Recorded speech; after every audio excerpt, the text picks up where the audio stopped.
নমস্কার, e learning for education চ্যানেলে সবাইকে স্বাগত। আজকের মূলত আলোচ্য বিষয় হলো শিক্ষা ও মনোবিদ্যার মধ্যে সম্পর্ক। এই সম্পর্ক বুঝতে হলে মূল বিষয়টি জানার পূর্বে শিক্ষা ও মনোবিদ্যা এই বিষয় দুটি সম্পর্কে আগে জানতে হবে। তাহলে চলো জেনে নিই শিক্ষা বিষয়টি কী। শিক্ষা বিষয়টিকে জানতে হলে বা বুঝতে হলে শিক্ষার ব্যুৎপত্তিগত অর্থ বুঝতে হবে।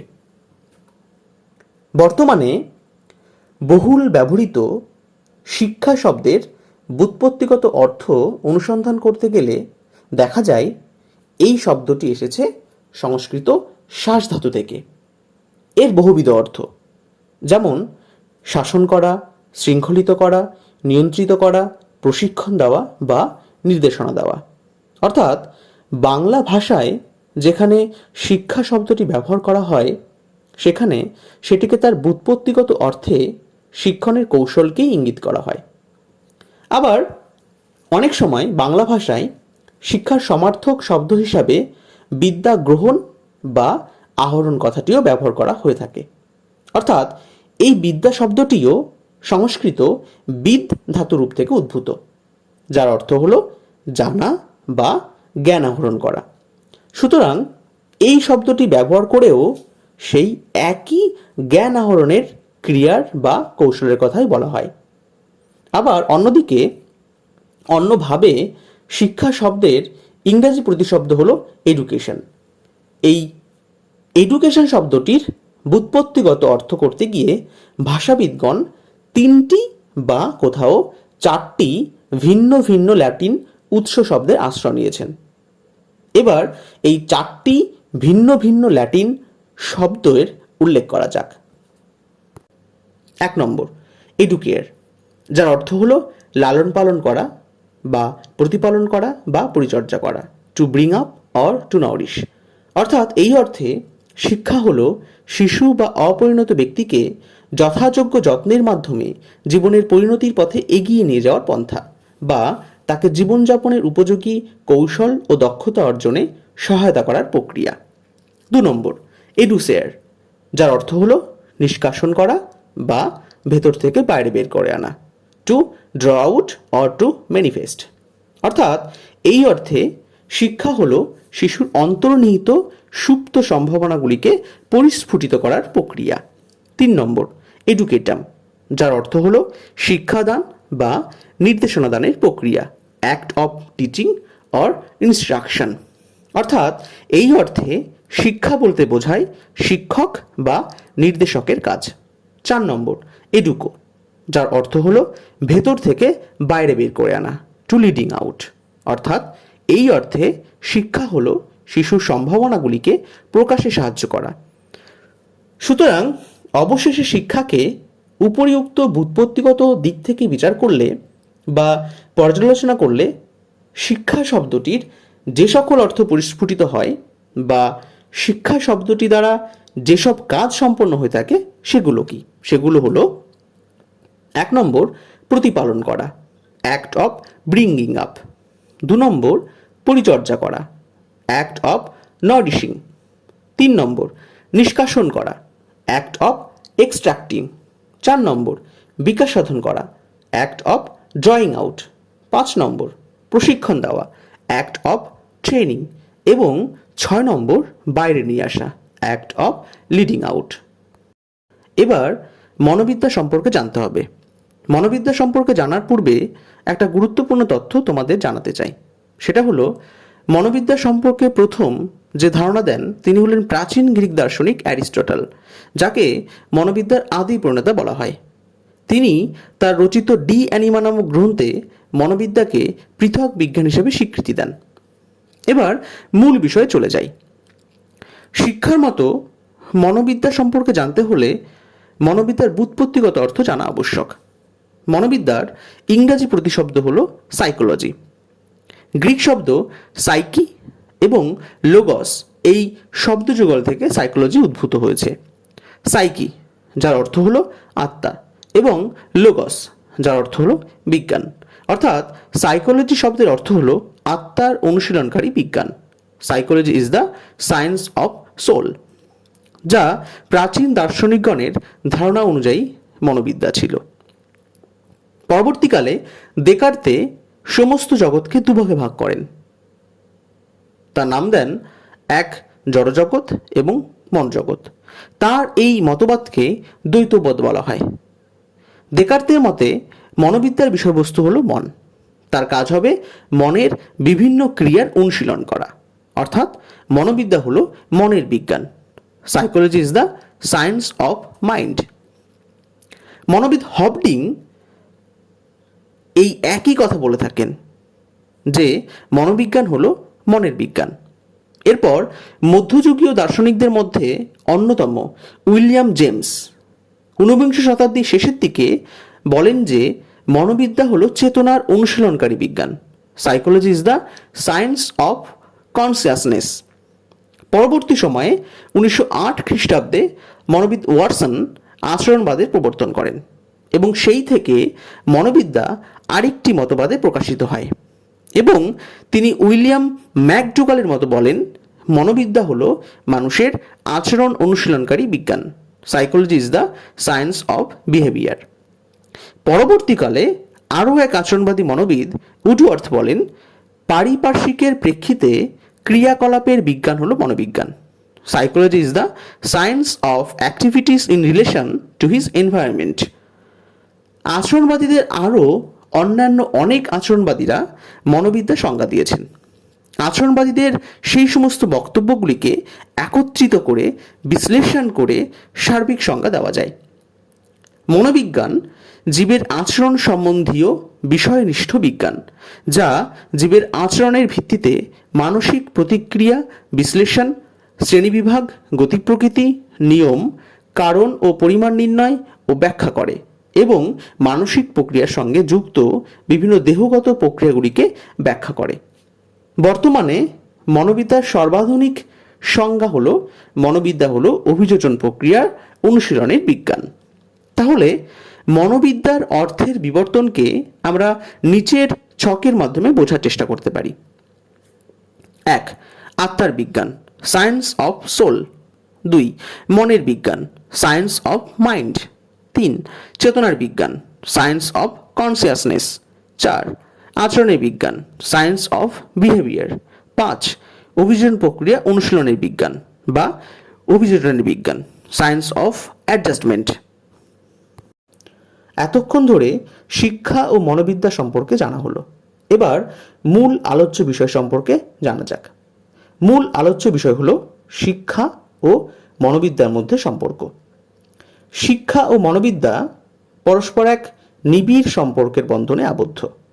ব্যাপক অর্থে শিক্ষা হলো জীবনব্যাপী প্রক্রিয়া। যে অভিজ্ঞতা আমাদের আচরণে বাঞ্ছিত পরিবর্তন আনতে সক্ষম, সেই অভিজ্ঞতাই হলো শিক্ষা। অর্থাৎ শিক্ষা বলতে বোঝায় মানুষের আচরণের বাঞ্ছিত সমাজসম্মত এক সার্থক পরিবর্তনকে। আর অন্যদিকে মনোবিদ্যা হলো মানুষের আচরণ সম্বন্ধীয় বিষয়নিষ্ঠ বিজ্ঞান, যে বিজ্ঞানের সাহায্যে আমরা আচরণের বিভিন্ন দিকের ব্যাখ্যা দিয়ে থাকি। আর শিক্ষা বিজ্ঞান হলো সেই আচরণের প্রয়োগমূলক দিক। সুতরাং এই দুই বিজ্ঞানের মধ্যে যে নিবিড় সম্পর্ক আছে তা বলার অপেক্ষা রাখে না।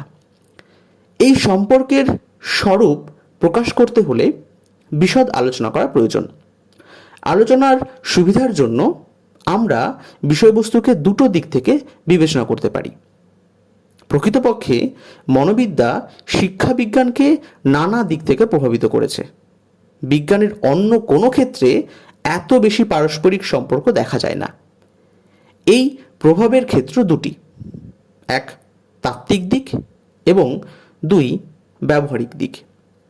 মনোবিদ্যাও শিক্ষাক্ষেত্রে এই দুই দিক থেকে অনুপ্রবেশ করেছে এবং তাকে প্রভাবিত করেছে। এখন পৃথক পৃথকভাবে আমরা এই দুটো দিকের প্রভাব সম্পর্কে আলোচনা করব। প্রথমে শিক্ষার তাত্ত্বিক দিকের উপর মনোবিজ্ঞানের কী প্রভাব তা আলোচনা করা যাক। 1 নম্বর, শিক্ষার উদ্দেশ্য মনোবিদ্যা। শিক্ষার অন্যতম উদ্দেশ্য হলো ব্যক্তি মনের বিকাশ সাধন করা, আর সেই উদ্দেশ্য সাধনের জন্য শিক্ষক এবং শিক্ষার সঙ্গে যুক্ত ব্যক্তিগণ শিশুদের মানসিক বিকাশের নানা রকম প্রচেষ্টা করে যাচ্ছেন। অপরদিকে মনোবিজ্ঞানের উদ্দেশ্য হলো মানুষের মন বা আচরণের অনুশীলন করা। সুতরাং শিক্ষক এবং মনোবিদ এদের দুজনেরই অনুশীলনের বিষয়বস্তু এক, মন বা আচরণ। উদ্দেশ্যও এক, মানব কল্যাণ। সুতরাং বলা যেতে পারে অধ্যয়নের বিষয়বস্তু এবং উদ্দেশ্যের দিক থেকে শিক্ষাবিজ্ঞান ও মনোবিজ্ঞান অঙ্গাঙ্গিভাবে জড়িত। 2 নম্বর পয়েন্ট, আধুনিক শিক্ষা তাৎপর্য ও মনোবিদ্যা। আধুনিক শিক্ষার ক্ষেত্রে শিক্ষা তাৎপর্য হলো শিশু কেন্দ্রিকতার উপস্থিতি। শিশু কেন্দ্রিকতা কি না, শিশু কেন্দ্রিকতা বলতে বোঝায় শিক্ষাক্ষেত্রে শিশুর গুরুত্ব। আধুনিক শিক্ষা ব্যবস্থায় শিশুর আগ্রহ, চাহিদা, মনোভাব ও নিজস্ব ক্ষমতা ইত্যাদির পরিপ্রেক্ষিতে শিক্ষা দেওয়া। কারণ শিক্ষার্থীকে বৈজ্ঞানিক ভিত্তিতে অনুসরণ করতে হবে এবং তার জন্য মনোবিজ্ঞানের সাহায্য প্রয়োজন। সুতরাং শিক্ষার আধুনিক ভাবধারা তাকে মনোবিদ্যার আরও কাছাকাছি নিয়ে চলে এসেছে। 3 নম্বর পয়েন্ট, শিক্ষা পদ্ধতি ও মনোবিজ্ঞান। শিক্ষা প্রক্রিয়ার একটি গুরুত্বপূর্ণ পদক্ষেপ হলো শিক্ষণ পদ্ধতি নির্বাচন। আর এই শিক্ষা পদ্ধতি নির্বাচনে মনোবিজ্ঞানের জ্ঞান প্রয়োজন। বিজ্ঞানসম্মত সুপ্রমাণিত তথ্যের উপর ভিত্তি করেই আজকের আধুনিক শিক্ষা পদ্ধতিকে গড়ে তোলা হয়েছে। শিক্ষার উদ্দেশ্যকে সফল করতে হলে শিক্ষা পদ্ধতিতে আকর্ষণীয় আগ্রহভিত্তিক গড়ে তুলতে হবে, আর সেজন্যই মনোবিদ্যার সাহায্য সর্বতোভাবে প্রয়োজন। 4 নম্বর পয়েন্ট, বিদ্যালয় ধারণা এবং মনোবিজ্ঞান। আধুনিক শিশুকেন্দ্রিক শিক্ষায় বিদ্যালয়কে সমাজের প্রতিচ্ছবি হিসাবে বিবেচনা করা হয়েছে। সমাজবদ্ধ জীব হিসাবে মানুষ এই সংস্থাটির উপর অনেকাংশে নির্ভরশীল। সংস্থা বলতে এখানে বিদ্যালয়কে বোঝানো হচ্ছে। তাই বিদ্যালয়কে সমাজের ক্ষুদ্র সংস্করণ বলা হয়। The school is the miniature of the society. শিক্ষাবিদরা মনে করেন আদর্শ সমাজ পরিবেশেই সার্থক শিক্ষা সম্ভব। সমাজ মনোবিজ্ঞানের উপর ভিত্তি করেই বিদ্যালয় সম্পর্কে প্রগতিশীল এই ধারণা গড়ে উঠেছে। অর্থাৎ শিক্ষা এবং মনোবিদ্যার সম্পর্ক খুবই ঘনিষ্ঠ, তা বোঝাই যাচ্ছে। 5 নম্বর পয়েন্ট, সক্রিয়তা নীতি এবং মনোবিজ্ঞান। আধুনিক শিক্ষার আরেকটি গুরুত্বপূর্ণ ধারণা হলো সক্রিয়তাবাদ। শিক্ষাবিদরা মনে করেন আত্মসক্রিয়তাই একমাত্র শিক্ষার পদ্ধতি, অর্থাৎ শিশুকে কাজের মধ্য দিয়ে শেখাতে হবে। একটি মতভেদ আছে। কি মতবাদ? If I hear I forget, if I see I remember, if I do I know. অর্থাৎ সত্যিকারের জ্ঞান আসে হাতে কলমে কাজের মধ্য দিয়ে। শিক্ষার এই তত্ত্ব মনোবিজ্ঞানের জ্ঞানের উপর প্রতিষ্ঠিত। অর্থাৎ সহজেই বলা যায় যে শিক্ষা এবং মনোবিদ্যার সম্পর্ক ঘনিষ্ঠ। এবার শিক্ষার ব্যবহারিক দিকের উপর মনোবিজ্ঞানের কি প্রভাব সেটা দেখা যাক। 1 নম্বর পয়েন্ট, পাঠদান পদ্ধতি ও মনোবিদ্যা। আধুনিক শিক্ষায় পাঠদান পদ্ধতির কতগুলো বৈশিষ্ট্য আছে যেগুলি মনোবিজ্ঞানের দ্বারা প্রভাবিত। আধুনিক শিক্ষা পদ্ধতির ক্ষেত্রে বলা হয় শিক্ষকের কাজ শুধুমাত্র জ্ঞান বিতরণ করা নয়, জ্ঞান আহরণেও সাহায্য করা। Nothing can be taught, everything is to be learned. অর্থাৎ কিছুই শেখানো যায় না, সব কিছু নিজেকেই শিখতে হয়। এই পদ্ধতিটি বিজ্ঞানসম্মত। শিক্ষার্থীকে শিক্ষক কিভাবে জ্ঞান আহরণে সাহায্য করবেন, কিভাবে বিষয়বস্তু উপস্থাপন করবেন, তাদের মধ্যে কিভাবে শেখার জন্য আগ্রহ সঞ্চার করবেন প্রভৃতি সমস্ত কিছুই মনোবিজ্ঞানের দ্বারা প্রভাবিত। অর্থাৎ শিক্ষা এবং মনোবিদ্যার মধ্যে সম্পর্ক খুবই ঘনিষ্ঠ। 2 নম্বর পয়েন্ট, ইন্দ্রিয় প্রশিক্ষণ ও মনোবিদ্যা। যত বেশি সংখ্যক ইন্দ্রিয় শিক্ষার সময় কাজে লাগানো যাবে, জ্ঞান তত স্পষ্ট হবে, সজীব হবে এবং দীর্ঘদিন মনে থাকবে। শিক্ষার্থীদের ইন্দ্রিয়গুলিকে সক্রিয় করে শিক্ষার্থীদের কাছে শিক্ষণীয় বিষয়বস্তু উপস্থাপন করতে গেলে অবশ্যই মনোবিজ্ঞানের সাহায্য নিতে হবে। অর্থাৎ এখানেও দেখা যাচ্ছে যে শিক্ষা এবং মনোবিদ্যার মধ্যে ঘনিষ্ঠ সম্পর্ক আছে। 3 নম্বর পয়েন্ট, পাঠ্যক্রম ও মনোবিদ্যা। আধুনিক পাঠ্যক্রমেও মনোবিদ্যার প্রভাব পড়েছে। একদিকে যেমন শিক্ষার্থীর বয়স, বুদ্ধি, প্রবণতা ও প্রয়োজন অনুসারে পাঠ্যক্রম রচিত হয়, অন্যদিকে শিক্ষার্থীর ব্যক্তিত্ব বিকাশের জন্য পাঠ্য বিষয় ছাড়াও সহপাঠক্রমিক বিষয়গুলি পাঠ্যক্রমের মধ্যে স্থান পেয়েছে। সহপাঠক্রমিক কাজের অন্তর্ভুক্তি এবং ব্যক্তি স্বাতন্ত্র্যের নীতি অনুসারে পাঠ্যক্রম রচনা, আধুনিক পাঠ্যক্রমের এই দুটি ধারণাই মনোবিদ্যার দ্বারা প্রভাবিত। অর্থাৎ এই আলোচনার পরিপ্রেক্ষিতে বলা যায় যে শিক্ষা ও মনোবিদ্যার মধ্যে সম্পর্ক অত্যন্ত ঘনিষ্ঠ। 4 নম্বর, বুদ্ধির পরিমাপ ও মনোবিদ্যা। শিক্ষা গ্রহণের সার্থকতা নির্ভর করে শিক্ষার্থীর বুদ্ধির উপর। মনোবিজ্ঞানের গবেষণা থেকে বুদ্ধির প্রকৃতি সম্পর্কে অনেক প্রয়োজনীয় তথ্যাদি আবিষ্কৃত হয়েছে। তাছাড়া বুদ্ধি পরিমাপের নির্ভরযোগ্য পরীক্ষণ পদ্ধতিও আবিষ্কৃত হয়েছে। 5 নম্বর, মূল্যায়ন ও মনোবিদ্যা। শিক্ষার্থীর মূল্যায়নের জন্য মনোবিজ্ঞান ভিত্তিক বিভিন্ন কৌশলগুলি ব্যবহার করা হয়। আধুনিক শিক্ষা ব্যবস্থাকে এগুলি অনেক উন্নত করে তুলেছে। 6 নম্বর, শিখন ও মনোবিজ্ঞান। মনোবিজ্ঞানের শিখন সংক্রান্ত বিভিন্ন গবেষণার ফলাফলও শিক্ষাকে প্রভাবিত করেছে।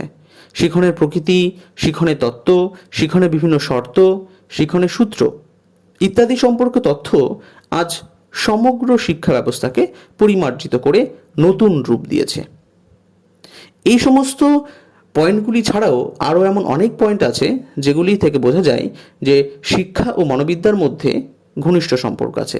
কী সেই পয়েন্ট বলি, সেগুলি হলো বিদ্যালয়, প্রশাসন পরিচালনা, আচরণগত সমস্যা সমাধান প্রভৃতি কিন্তু মনোবিজ্ঞানের প্রভাবে প্রভাবিত হয়েছে। উপরের আলোচনা থেকে বোঝা যায় যে শিক্ষা বিজ্ঞানকে তাত্ত্বিক ও ব্যবহারিক উভয় দিক থেকেই মনোবিজ্ঞান প্রভাবিত করে। শিক্ষা বিজ্ঞান ও মনোবিজ্ঞানের মধ্যে নিবিড় সম্পর্ক গড়ে উঠেছে এবং মনোবিজ্ঞানের গবেষণার ফলে এক বিরাট পরিবর্তন এসেছে।